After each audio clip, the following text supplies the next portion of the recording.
Good afternoon and welcome back to Football League World TV. We've got another debate show for you this afternoon. We are going to be taking a look at Burnley and whether anyone can stop Burnley winning the Sky Bet Championship this season. They do, of course, sit at the top of the Championship table right now as we head into Christmas. My name is Sam Rourke, the Chief Editor of Football League UK. I'm joined by my colleague Marcus Alley to run through the Clarets this afternoon. Marcus, how are you getting on?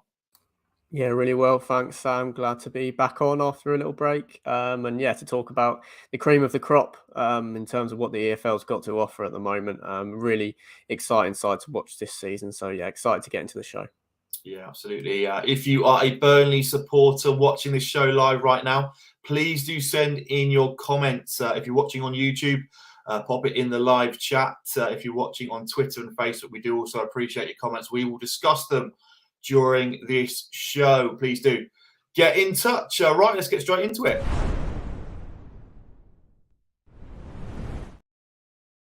So, as I sort of mentioned, Burnley sit at the top of the Sky Bet Championship right now, 3 points ahead of Paul Heckingbottom's Sheffield United in second place. They've certainly been one of, if not the standout team in the second tier so far this term. It's been a remarkable start from Vincent Kompany. He's only really had 5 months to embed his philosophy into the side. Marcus, let's touch on that then. Are you surprised at how well Vincent Kompany's started live at Burnley? As I said, they are top of the league right now. Did you expect them to be in this position sort of in the lead up to Christmas this year? Not at all, to be honest. I really am enormously surprised. I just thought the size of the stylistic change that's been undertaken at Burnley, considering they had nearly a decade under Sean Dyche, and then even at the back end of last season, I think it was Mike Jackson assisted by Ben Mee in the dugout. They were sort of putting in similar methods to what had gone before with Sean Dyche. Then Burnley took some time before making the appointment of Vincent Kompany. It wasn't like he was in straight off the back end of last season. So I expected this to take much longer than it has done, including getting the players up to speed to produce a consistency of the results that we've seen this season. I definitely did not expect. I personally thought there could even be a transitional season required where Burnley maybe sort of flirt in and around the playoff places before Kompany gets his methods across and they are able to go again and push for promotion. Having seen them against Huddersfield on that opening night of Championship action, my opinion did change pretty quickly after seeing how good they were that evening. Just a 1-0 win against Huddersfield it was, and we weren't entirely sure of how bad maybe that Huddersfield were going to be in those opening months of the season at that stage. But it was clear to see that Kompany had been able to get the players singing off the same hymn sheet quite quickly on that evening. But in terms of pre-season expectations, no way. I would have said that a top 6 finish would have been a very good first season under the Belgian. Yeah, you mentioned there that it could have been a transitional season, and you sort of expect that given how stark the contrast is between Sean Dyche's and Vincent Kompany's style of football in particular. What have you made of Vincent Kompany's style of football, Marcus? It is very possession-based, 60.2% possession so far in the Championship. That's joint with Russell Martin's Swansea City. But it's also very attack-focused, given it's somewhat ironic. Vincent Kompany, a defender by trade when he was a player, but their style is very, very much on the front foot, attacking-wise. What have you made of the sort of style of play that Kompany's embedded so far? Well, I didn't see any of his Anderlecht side, so I didn't have too much to go off. But given, as you mentioned, the time that he spent at Man City, it's not a surprise to see him go with a possession-based approach. However, to go so far that way, you can still prioritise trying to have the majority of the ball without being as obsessive and patient as they have been at times this season. So, yeah, I have been a little surprised. I think that is a trend that we've seen in the Premier League in the last 10 years or so. More sides taking sort of less direct approaches in possession. So it's not a surprise to see the Clarets sort of up there in the division. In terms of possession, they do have some of the best, the most gifted midfielders in their squad, able to manipulate the ball and keep things ticking over. So it's not a surprise to see Burnley up there. I think the newly relegated sides are typically amongst the teams with the most possession in the division. But to see them go so far in that direction is maybe a little bit of a surprise, and has been different to some of the sides that we've seen come down in recent years too. Yeah, absolutely. Burnley fans, if you are watching this, please do get yourself in the comments. We want to hear from you. You must be a happy bunch right now, I'd imagine, given where you are sitting in the Championship table. Burnley have scored the most goals in the Sky Bet Championship so far this term, 43 goals for them this term, more than anyone else in the league. There's been a nice spread of the goals in that Burnley side. Jay Rodriguez is the current top scorer with 9 goals, but there's a sort of a blend of other players that have contributed in a goal scoring sense as well. You look at Nathan Teller with 7. Josh Brownhill with 5, Manuel Benson with 5 as well. Anas Rourke, of course, has been on the score sheet of late as well. That is always a good attribute to have, isn't it, Marcus? Goals from across the pitch. Yeah, 100%. If you can take a reliance off individuals and have a collective that's able to sustainably perform in front of goal over the course of the season, then that's certainly a positive in looking to achieve their objectives. It has been a trend across the division, really, having played 20 or so fixtures across the board, to have the top of the scoring charts having just 9 goals. There's 10 players joined on 9 goals. It has been a theme of the Championship season so far that teams are spreading the goals out, but it does tend to be more common in sides that play a possession-based style of football, like Kompany's, typically only with one central striker as well. And I think it's been crucial that they've been able to have those wide forwards chipping in with goals, the likes of Nathan Teller, as you mentioned, Manuel Benson as well, and Johan Gudmundsson coming back into the side and becoming more prominent, I think, probably over these next couple of months. So, yeah, a real positive for Kompany that everyone's chipping in. And it's weird to feel like you sort of run through the Burnley squad list and it feels like such a large percentage of them are in-form players.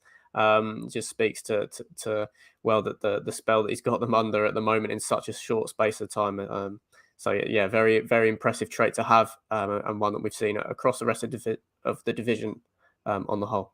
Yeah, absolutely. We've touched upon a few of the sort of attacking players that Burnley possess right now. Let's just touch on the fullbacks at the Clarets right now. Ian Matson, a player that sort of applied his trade in the Championship over the last couple of seasons at various clubs, really seems to have kicked on this term under Burnley, under Kompany at Burnley. 2 goals for him, and Vitinho the other side as well.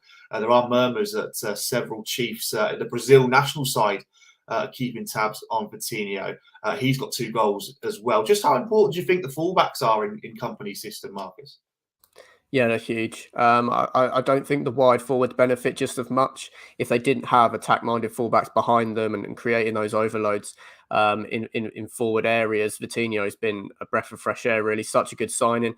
Speaks volumes to how good he has been, that he's been keeping Connor Roberts out of the side at times, a player that I think probably belongs in the Premier League. So yeah, really outstanding piece of business. They brought in so many players that, general followers of the EFL didn't know too much about, Vitinho being one of them. And yeah, he's adapted to the Championship so quickly. We've seen players come from foreign leagues and struggle, maybe take a year or so to suss things out. But no, he's really hit the ground running. And of course, Ian Matson coming in on loan from Chelsea, a really good piece of business. And a player that really does have that attacking license. Still definitely needs to work on the defensive side of his game, but Kompany knows what his key strengths are in this side, and he really does have a huge attacking license to bomb on, and the way that the Burnley players can work to accommodate that, they deserve a lot of credit for as well. I think he's got just 2 goals this season, one of them coming in that opening day fixture at Huddersfield, but I think he's got plenty more in his locker if he continues to be playing as regularly as he is. Yeah, fantastic finish from Ian Matson on the weekend at Loftus Road. Really, really nice finish from him. Let's just move up the pitch then in that Burnley 11. Let's just pinpoint Josh Brownhill, because he's a player that over the years has contributed at Championship level. But this year, it seems his goal contributions really seem to have elevated quite significantly under Kompany. He is ultimately playing more advanced up the pitch, in a sort of central attacking midfield role. 5 goals and 5 assists so far for the former Bristol City man. Just how important do you think Josh Brownhill is to this system now, Marcus? Because he is playing in a somewhat different position to what he's been used to in the past, isn't it? Yeah, absolutely. This is a very different Josh Brownhill to the one we saw at Bristol City. He always had the ability to pop up and chip in with goals for the side, but nowhere near as irregularly as he has been at Turf Moor this season. I think maybe their reliance on him is a little bit greater because the goal scoring options in midfield outside of him aren't as great. More defensive minded players, but that has only been able to help him in terms of how often he's able to commit forward. And yeah, once again, a player that Kompany's really improved and taken to new heights, at least at the level than we've seen in recent years. So no, yeah, he's a huge player in this side. It wouldn't surprise me if there was quite a bit of interest in January, given his performances and sort of profile of player, can play in a number of midfield roles as we've touched on. So yeah, Brownhill's a real huge player in this side and one that I can see being crucial for the remainder of the campaign. Yeah, it's certainly not worth overlooking the impact of Josh Cullen and Jack Cork in midfield as well. They both have formed a quite formidable partnership in central defensive midfield. Right, this is another call for any Burnley fans watching this show. Get yourself in the comments. We want to hear from you. What have you made of the Clarets this season so far? And is there anyone you think that can stop Burnley winning the league this season? Do you think winning the league is a genuine possibility as well, Burnley fans? Or is it too early to say just yet? Get yourself in the live chat. So Burnley have lost only 2 games so far this season. One of those being a quite dramatic loss, really, at Bramall Lane a couple of weeks ago. A 5-2 defeat to Sheffield United. One that caught a lot of people off guard. I certainly wasn't expecting a result like that prior to that particular match in Yorkshire. Marcus, let's just touch on the potential rivals then that could stop Burnley winning the league this season. I think it's only natural to go to Sheffield United first because right now they seem to be the ones that are sort of pushing them closest to that top spot. Only 3 points off them right now in second position. Like we said, have beaten Burnley already this season in quite comfortable fashion. What do you think of Sheffield United's chances of pipping Burnley to that top spot? Do you think they've got a real chance, Heckingbottom's boys?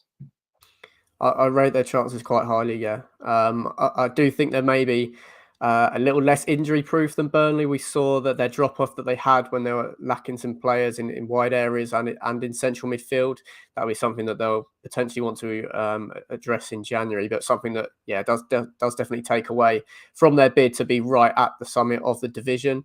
I think that 5-2 loss maybe comes down to a little bit of inexperience. It was just a sort of half an hour horror show from set pieces that really saw the Blades take a firm grip of that match. But yeah, I think they've got to be the side that you look to as the most likely. They've already got a 5-point cushion inside the top 2, which I think definitely at this stage to be what Burnley and Sheffield United are both looking at until we get much later on in the season. But yeah, the way Paul Heckingbottom's got them playing really settled 3-5-2 formation when they have the players available to facilitate that system. And if they can have a strong January transfer window, keep hold of the likes of Ndai, Ahmed Hodzic, maybe even Ollie McBurney as well, then I think, they're going to be right there or thereabouts towards the end of the season. They've definitely got the players in the side and that sort of consistent performance level to catch Burnley if they do slip up. So you sort of view that game in isolation as a bit of an anomaly, I suppose, in Burnley's season, one that perhaps they shouldn't be too concerned by, given it seemed to be just that 30-minute period where it just did all go wrong, certainly from set pieces. Is that the sort of view on that? Yeah, it is. I think we've seen them long enough in other games against other challenging oppositions to know that they do have the defensive resilience and an organisation to avoid things like that cropping up too often. That Bramall Lane cauldron can have an impact on things at times, just looking at the intangibles. So yeah, I'm not too concerned on it because at the moment it does seem very out of character, and they were able to bounce back after that before the World Cup break. So yeah, I do just see it as an anomaly. Okay, any Clarets fans, get yourself in the comments. Did that Sheffield United result concern you at all? The 5-2 defeat at Bramall Lane. You have, of course, since gone on a really impressive winning run since that result and do still sit at the top of the Championship table. Let's just revert our focus back to Burnley and their squad in particular. What do you make of their squad depth? Because we know over the sort of duration of what is a long, arduous championship campaign, squad depth is actually a really important variable and factor in a lot of teams' success. And for you, Marcus, do you think Burnley have that element of squad depth? I mean, you look at the substitutes they were able to bring on against QPR on Saturday, the likes of Charlie Taylor, Scott Twine, Ashley Barnes, Sherlinov, to name a few. It goes to show the sort of depth, they do seem to possess. Do you think that is a really sort of strong factor that Burnley have in their possession right now? Definitely. I think it's an area that they sort of keeps them above some of the teams around them as well. It's such a cleverly assembled squad when you look at it. It's very tough to poke some holes in. I think if Kompany is looking anywhere, I think he might want to get another central midfielder into that depth chart, maybe even two. But apart from that, I think it's very hard to look at any weaknesses. They do already have 5 loanees at the club, so could have to get a little bit more creative if they are going to bring in a central midfielder in January. I think Samuel Bastian is probably one of the only signings that hasn't really hit the ground running as supporters would have hoped. So yeah, I think that's one area that they potentially look at. But outside of that, yeah, I do find it very difficult to poke holes in even a second string to come in when they need them to at points in the coming months. Yeah, like I said earlier on in the show, that the fact that you've got Conor Roberts sitting on the bench in the Championship is quite a remarkable thing, really, given he's been at the World Cup and has been plying his trade in the Premier League not too long ago. Burnley fans, are you happy with the depth your team has right now? Do you think it will sort of last the duration of the campaign? Please do let us know. Right, we're getting to the real crux then of this debate this afternoon here on Football League World TV. Can anyone stop Burnley winning the league this season? We've spoken about Sheffield United. Marcus is one potential team that could disrupt Burnley's title plans this season. Are there any other teams in the Championship that you feel could, go on a bit of a run over the rest of the season and make a play for the top two and the title in particular? I mean, you look at the likes of Watford, Norwich and Blackburn. They're the sort of teams in and around there right now. Middlesbrough under Michael Carrick, they've started very well. Are there any teams you feel could pit Burnley to top spot? I'm not writing Watford off yet. I think we saw the incredible second half to the 2020-21 campaign that they put together under Xisco Muñoz. Slaven Bilic is a much better manager than him for my money. So, and looking at the quality in the squad, I don't think you can deny them just yet. I think they're 10 points behind Burnley or around that mark at the moment. So not inconceivable that they could make up that gap, particularly if potentially Burnley lose a couple of players in January. I think Norwich City have the squad to compete for automatic promotion, potentially if there's a managerial change in there. That said, I don't think Dean Smith is performing too badly in the dugout at the moment, but maybe that's a squad that has more potential than he's unlocking right now. But outside of those two, I don't really see any. I think Middlesbrough and West Brom have left it too late to push themselves into that top two conversation. So, yeah, Watford and Norwich, I think, are ones to keep an eye on. But at the moment, with the cushion Burnley and the Blades are building, they might not have to worry about them towards the back end. So the signs are certainly pointing in Burnley's favour right now, if Marcus is to be believed. Marcus, I'm going to put your neck on the line then for this final sort of question. Will Burnley win the Sky Bet Championship in your eyes? Yes, they will for me. Yeah, I think they're worthy favourites with the bookmakers. As I touched on, I think Sheffield United a little bit less injury proof than Burnley. I think Kompany can rotate a bit more and still have a stronger side than Heckingbottom's got. I might change my mind if Nathan Taylor and Josh Brownhill go in January. Obviously, potentially Taylor going back to Southampton, but I think they've got the attacking quality to keep going and a repeatable process under Kompany. Having lost only 2 games in nearly at the halfway stage of the season, I think is a huge positive. So, yeah, I do think Burnley will go on and win the Championship this season and return to the top flight at the first time of asking. Okay, well, there we go. Marcus has issued his prediction on the Clarets to win the Championship title. Let us know in the comments, Burnley fans, your thoughts. Do you agree with Marcus? Can you see Burnley going on to win the league. It's certainly looking good for the Clarets right now. Right, well, that brings an end to this afternoon's debate here on Football League World TV, where we've taken a look at Burnley and their credentials of winning the league this season. We've got more coming up on Football League World TV this week, so please do stay tuned to the channel. If you haven't already, please do like this video and subscribe to FLW TV. We really do appreciate all the new subscribers that come and join us here on the channel. But from myself and Marcus, we shall see you soon.